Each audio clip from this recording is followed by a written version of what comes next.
Previously on Gears. But a year ago today, we paid tribute to the one and only Ayrton Senna. 19 years. Well, last year it was 18 years. Today it's 19 years. So, as mentioned a little bit earlier, if you missed out, Ernie wrote me a little letter, and as I said he's like a brother from another mother. It's weird. Great minds think alike. Fools never differ. Go Sasha. So he wrote to me last night, and I'll read it as it is, because when I read it, I just sat and went, wow, that's exactly how it feels. Because you've got to remember the greats. He said, I find it hard to concentrate or be motivated today. I wrote the following and posted it on my blog. Sadly, not many people will read it. I just feel I need to share it with my friends, people who know and understand. I know it's not well written today. Emotion has gotten in the way of me caring about grammar or proper writing rules and etiquette. He says, remembering Imola 1994. It has been 19 years since that tragic weekend in Imola, May the 1st, 1994. I remember where I was. I remember what I was doing. It was a grey, rainy and miserable day. The entire weekend smelled like dirty, wet socks. April showers failed to bring May flowers as the damp feel in the air translated into a numb weekend devoid of any colour. I had celebrated my 20th birthday just a few days before. I remember the excitement of another Grand Prix weekend, which was always a big deal in my house, and still is. My father and I share the special bond as we both are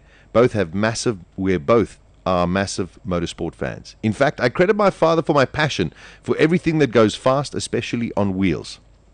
We were still in a state of disbelief after Roland Ratzenberger's death during qualifying in San Marino.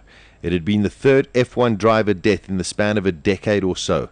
My father and I wondered if it just wouldn't have been better to simply cancel the Grand Prix under the circumstances, and perhaps even out of respect for Roland and his family.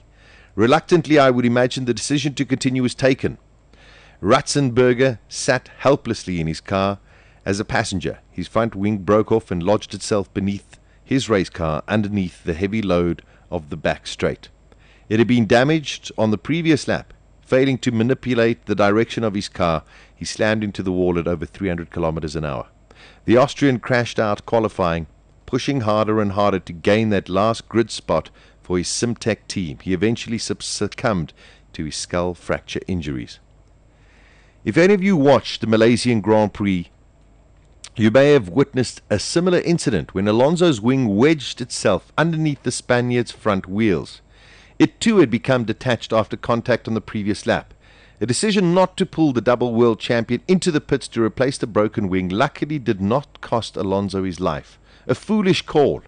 How quickly some forget the dangers of motorsport and the stark reality of its permanence.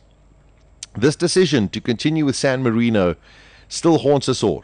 One day after the tragedy, the Formula One world would mourn the loss of a legend, perhaps the best driver ever to climb into the cockpit of a Formula One car. Those closest to Senna now admit that the Brazilian was preoccupied with thoughts of Roland's death. Failing to finish the first two races, Senna was clearly under pressure to perform.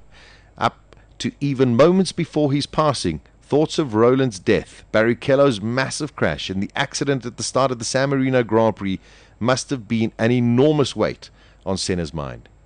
Nonetheless, a pensive Senna sat in his car ready to compete at the highest level. After the debris from the first lap crash where Pedro Lamy slammed into the stalled JJ Leto had been collected, the race restarted behind the safety car. For 6 laps, the field crawled around the Imola circuit, losing brake temperature, losing tire temperature, and running hot. As the chasing pack was released, Senna led a young Michael Schumacher into the Tamburello corner, where the Brazilian left the track and met his tragic end. You will find many articles, posts, tributes, and videos about Senna and his death. There are many theories behind what caused the crash and subsequently his premature passing. I urge you to search for those written by people who were present, who knew Senna or competed against him. They will do a far better job conveying the reality and emotion of the sad event. I took the death of one of the sport's greatest champions to incite change and proper consideration for safety. Ultimately, Senna's death prompted the rule change, which have given us the end product that F1 has become today.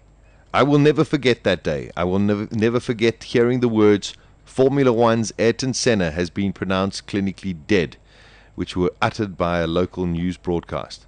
I've never heard the term clinically dead before. I wrote those words down with the date and time on a notepad, afraid that I might one day forget. I don't know why I still have this notebook.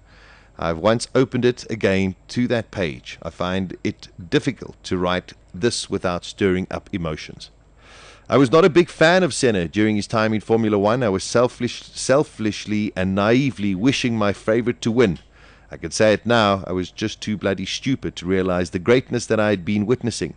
Surgical precision, unfathomable performances, witnessed but not understood. Senna's death was an awakening for me personally. It was the moment I began to understand that I must learn to love the sport over any driver or team. Never again would I miss the opportunity to appreciate exceptional talent in any form of motorsports. I'd been a Gilles Villeneuve fan since I was a young boy. His death was one that I never understood until I was older. His loss is one I mourn more today than ever before. Senna's loss was mourned, but not without purpose. His death may well have saved many lives in Formula One and has left a legacy which has imparted an unmistakable mark on the sport. Sadly, his mortality bestowed the label of Legend of Senna far before his time. Tragedy has a way of making us reflect, ponder, and remember. There were many sides to Senna, the driver, the person, the family man. Make no mistake, Senna was a true racer, ruthless, dedicated, committed, and brilliant. To Gilles, Roland, and Ayrton, and all our motorsport heroes that have left us all before their time, you may be gone, but you shall never be forgotten. At the next intersection, turn on. Gears with Sasha